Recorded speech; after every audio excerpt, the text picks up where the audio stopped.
एक वृद्ध व्यक्ति अपने बहू बेटे के यहाँ शहर रहने गया। उम्र के इस पड़ाव पर वह अत्यंत कमज़ोर हो चुका था। उसके हाथ कांपते थे और दिखाई भी कम देता था। वो एक छोटे से घर में रहते थे। पूरा परिवार और उसका 4 वर्षीय पोता एक साथ डिनर टेबल पर खाना खाते थे, लेकिन वृद्ध होने के कारण उस व्यक्ति को खाने में बड़ी दिक्कत होती थी।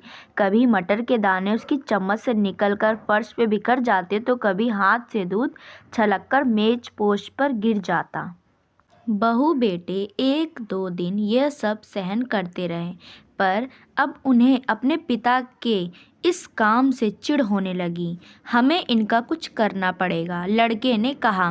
बहू ने भी हाँ में हाँ मिलाई और बोली, आखिर कब तक हम इनकी वजह से अपने खाने का मज़ा किरकिरा करते रहेंगे, और हम इस तरह चीज़ों का नुकसान होते हुए भी नहीं देख सकते।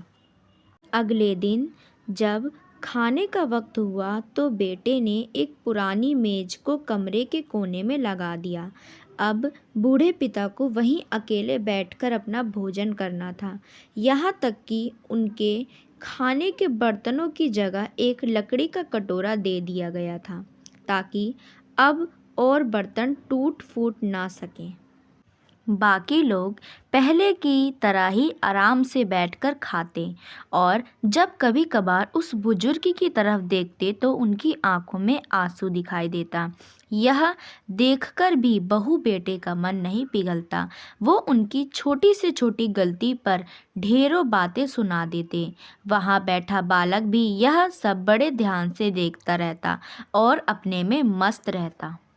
एक रात खाने से पहले उस छोटे बालक को उसके माता पिता ने जमीन पर बैठकर कुछ करते हुए देखा। तुम क्या बना रहे हो? पिता ने पूछा। बच्चे ने मासूमियत के साथ उत्तर दिया, अरे मैं तो आप लोगों के लिए एक लकड़ी का कटोरा बना रहा हूँ, ताकि जब मैं बड़ा हो जाऊँ तो आप इसमें खाना खा सकें। और वह पुनः अपने काम में लग गया। पर इस बात का उसके माता पिता पर बहुत गहरा असर हुआ। उनके मुंह से एक भी शब्द नहीं निकला और आंखों से आंसू बहने लगे। वो दोनों बिना बोले ही समझ चुके थे कि अब उन्हें क्या करना है।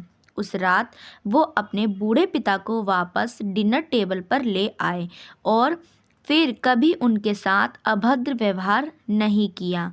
दोस्तों, हम अक्सर अपने बच्चों को नैतिक शिक्षा या मॉरल वैल्यूज़ देने की बात करते हैं, पर हम ये भूल जाते हैं कि असल शिक्षा शब्दों में नहीं, हमारे कर्म में छुपी होती है।